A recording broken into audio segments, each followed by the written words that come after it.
মাথার উপরে যেদিন সূর্যটা নেমে আসবে, সূর্যের তাপে গুনাহগারের মাথার মগজগুলো ভাতের মারের মতো ফুটতে থাকবে। ওই সময় সহ্য কেমনে করবি? একটা বেতের বাড়ি দিলে সহ্য করতে পারি না।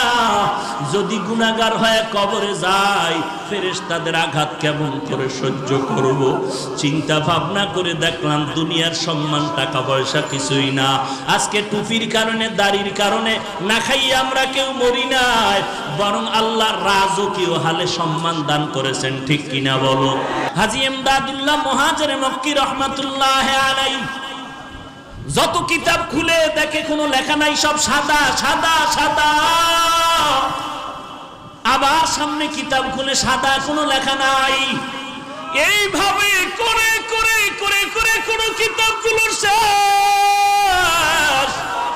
শেষ পর্যন্ত